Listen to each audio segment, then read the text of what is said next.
Assalamualaikum warahmatullahi wabarakatuh. Alhamdulillah, syukurillah, wala haula wala quwata illa billah. Pada siang hari ini, Allah SWT telah memberikan izin pada kita semua, pada para mahasiswa yang begitu antusias untuk bisa melaksanakan pertemuan pada siang hari ini. Jadi sekalian, masalah pengertian tentang TPU, teknik pengelolaan undang-undang ini, biasanya memang kalau semester gasal itu banyak sekali pesertanya, hampir untuk periode ini, untuk periode 2020-2021 ini hampir sekitar berapa kelas tuh, sampai M atau sampai D, jadi banyak sekali, sehingga teknik pembuatan peraturan perundang-undang ini insya Allah akan kita mampu dengan beberapa Bapak dan Ibu dosen yang lain, termasuk Pak Labib dan Bu Nuni. Dan sekalian, di dalam pertemuan yang sangat singkat ini, katakanlah begitu, dalam pertemuan yang pertama ini, alhamdulillah sudah kita sepakati beberapa materi yang harus kita sampaikan kepada saudara sekalian. Saudara sekalian, ada beberapa hal yang perlu saya sampaikan sebelum mengacu pada materi yang akan saya sampaikan. Biasanya ada istilahnya ada kontrak pertemuannya, atau kontrak LPS atau kontrak tatap muka. Kalau zaman dulu itu antara lain misalnya karena banyaknya peserta TPU ini, sehingga mungkin pengabsenan terutama itu mungkin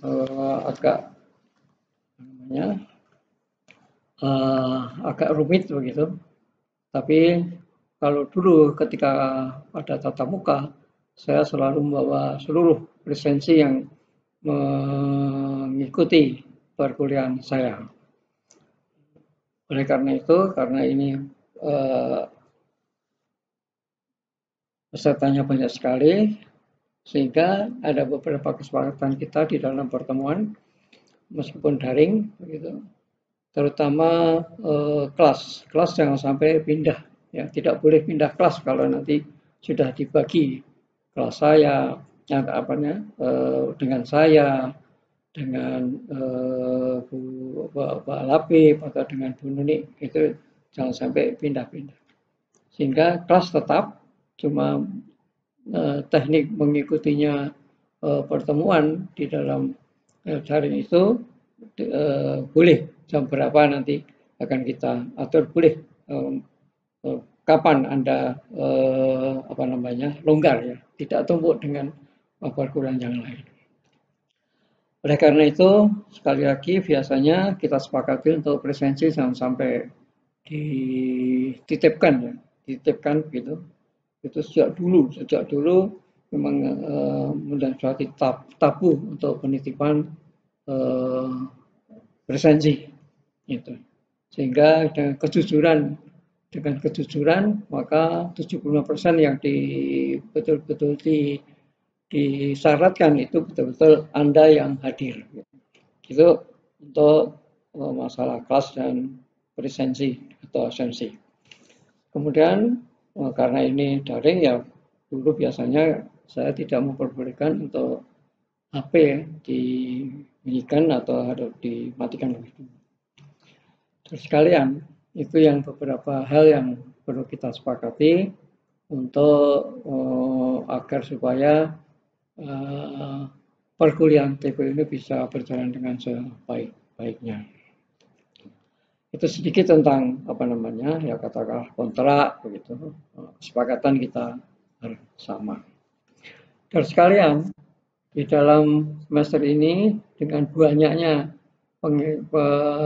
para mahasiswa yang mengikuti TPU, untuk sejak dulu sebelum ada perubahan nanti perubahan kurikulum, sejak dulu memang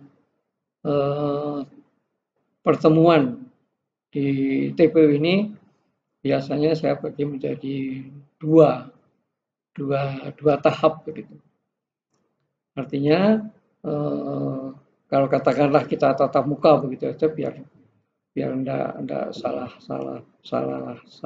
pengertian. Perguruan itu biasanya kita lakukan sampai dengan 14 kali atau mungkin lebih ya karena ada praktek di belakangnya. Itu kami bagi menjadi dua tahap, dua periode. Yang pertama adalah teori, yang tahap kedua praktek.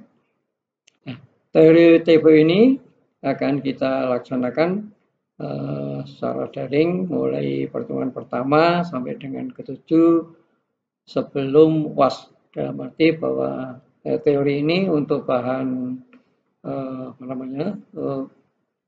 bahan untuk ujian tengah semester UTS itu biasanya 1 sampai 7 lah. Kemudian untuk 8 setelah ada UTS kemudian kita masuk kembali mungkin dimulai dengan 8 sampai dengan 8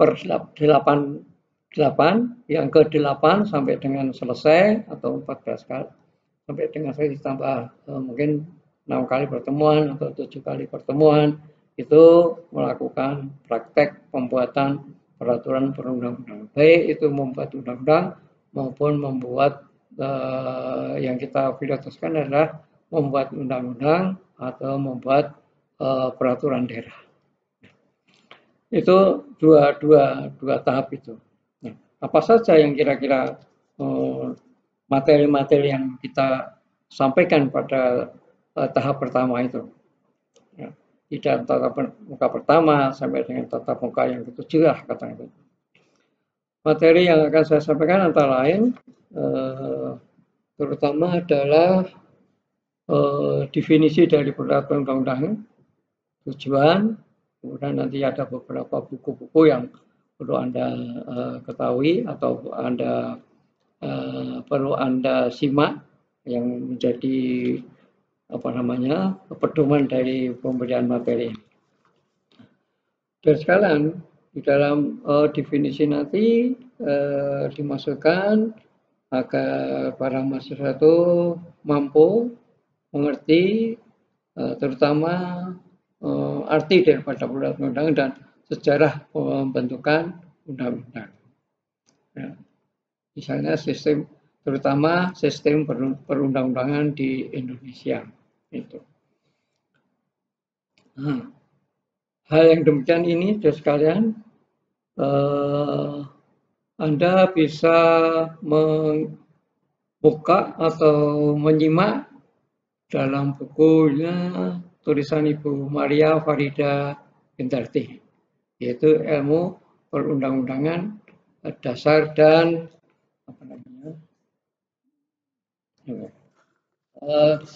salah satu di antaranya adalah saya tunjukkan. Nah.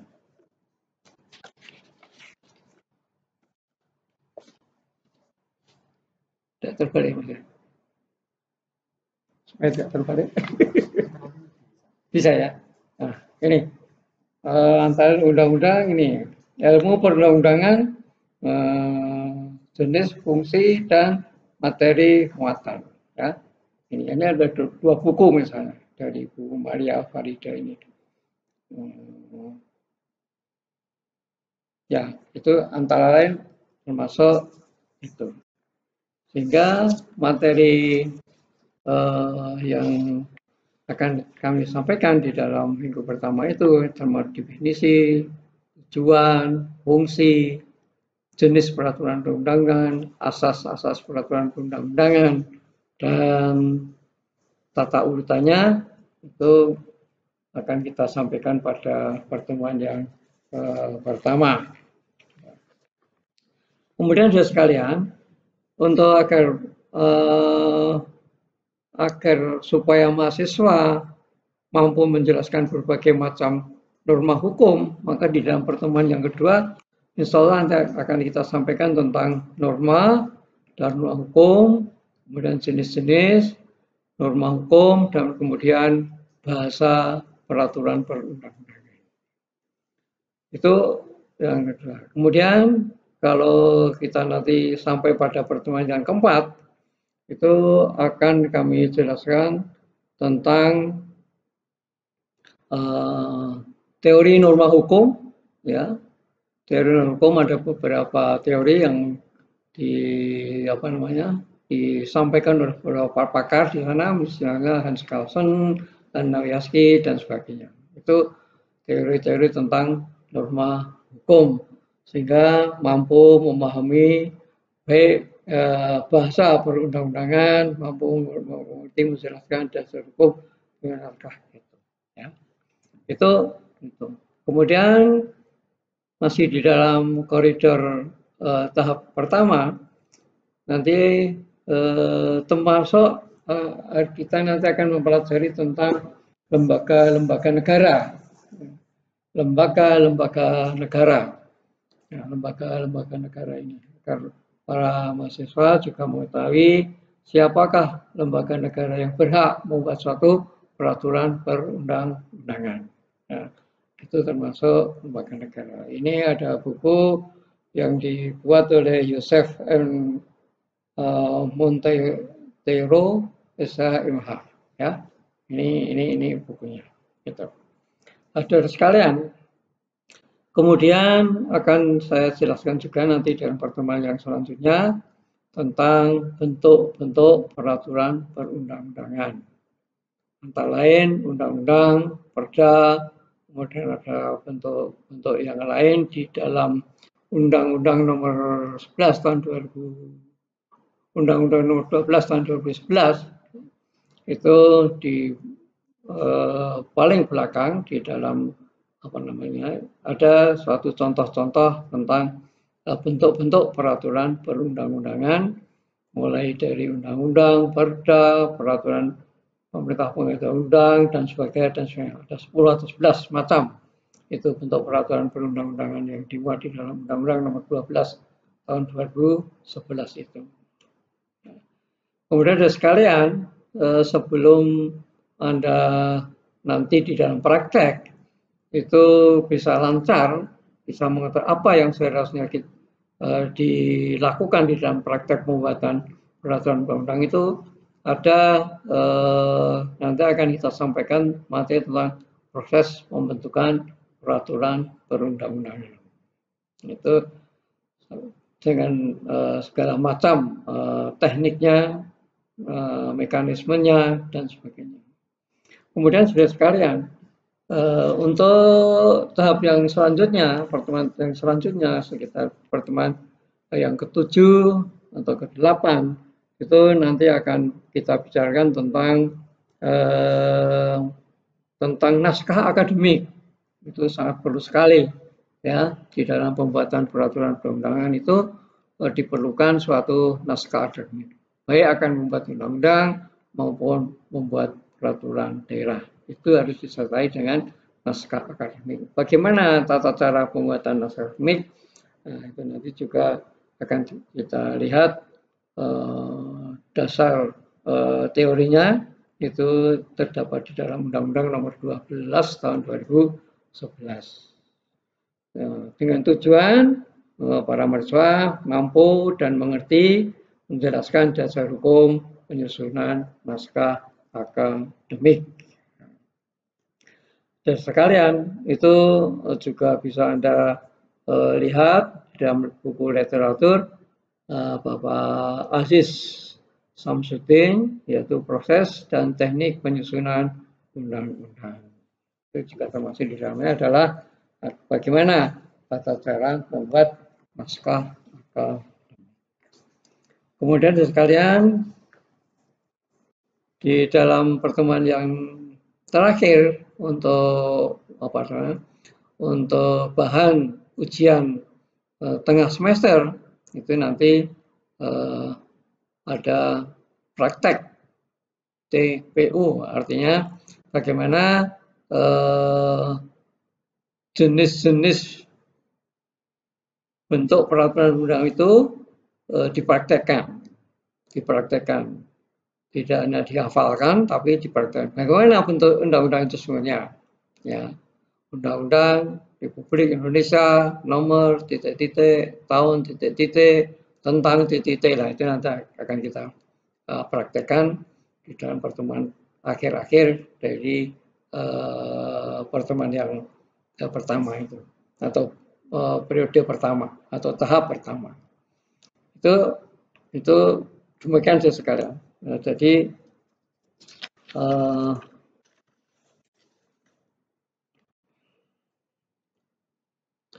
sehingga para mahasiswa diharapkan juga di dalam tahap teori ini mampu mengerti dan menjelaskan metode dan dasar penyusunan naskah akademik, mampu mengerti dan menjelaskan metode dan dasar penyusunan peraturan undang-undangan, khususnya undang-undang dan peraturan daerah.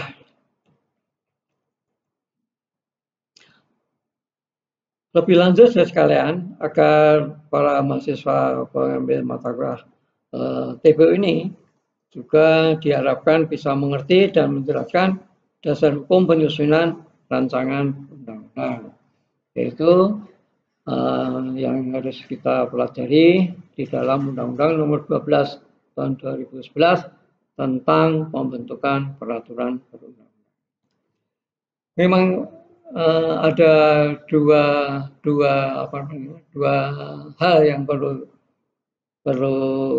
diketahui atau dipahami oleh para mahasiswa. Itu saya biasanya membagi antara dua buku wajib dan buku literatur, artinya tidak wajib, sebagai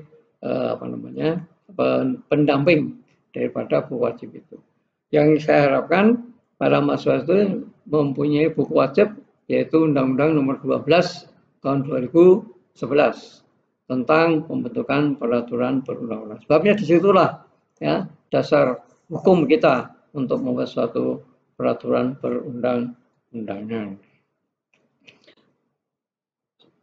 Termasuk juga diharapkan para mahasiswa mampu mempraktekkan dan membuat rancangan undang-undang, dan juga diharapkan mampu mengerti dasar hukum penyusunan peraturan daerah, dan diharapkan mampu mempraktekkan dan membuat peraturan daerah. Nah, hal tersebut sudah sekalian, itulah yang akan kita lakukan setelah ujian tengah semester. Sehingga untuk bahan ujian UAS, ujian akhir semester, akan kita jelaskan, akan kita lakukan dengan mempraktekkan bagaimana cara pembuatan peraturan perundang-undangan. Sekali lagi, khususnya memang biasanya kita akan memilih, tawarkan apakah akan membuat suatu undang-undang atau akan membuat suatu peraturan daerah. Nah, sehingga Bapak sekalian, para mahasiswa di dalam praktek nanti, ya, bagaimana tata cara pembuatan judul, bagaimana tata cara pembukaan suatu peraturan undang-undang, bagaimana isi daripada batang tubuh, bagaimana apa yang harus dilakukan di dalam ketentuan umum, bagaimana materi pokok yang harus diatur, termasuk di dalamnya bagaimana tata cara membuat bahasa tentang ketentuan pidana, bahasa tentang ketentuan peralihan, ketentuan penutup, dan akan diakhiri dengan lembaran negara Republik Indonesia. Itulah saudara sekalian, secara singkat yang perlu saya sampaikan kepada saudara sekalian, sehingga para mahasiswa sekali lagi diharapkan di dalam mengambil mata kuliah TBU ini bisa betul-betul memahami, mengerti, dan bisa mempraktekkan bagaimana cara membuat suatu peraturan perundang-undangan, khususnya pada undang-undang atau pada peraturan daerah. Demikian saudara sekalian, secara singkat pertemuan pada siang hari ini. Ya, semoga bisa dimengerti dan bisa dipahami. Dan saya mengucapkan terima kasih sekali, meskipun dalam keadaan epidemi COVID-19 ini, kita masih diberi kesempatan oleh Allah SWT bisa melakukan meskipun di dalam daring, ya, bisa mempelajari tentang tata cara pembuatan peraturan perundang-undangan. Semoga bermanfaat bagi para mahasiswa dan bisa menjadi suatu ilmu yang barokah di dunia wal akhirah. Assalamualaikum warahmatullahi wabarakatuh.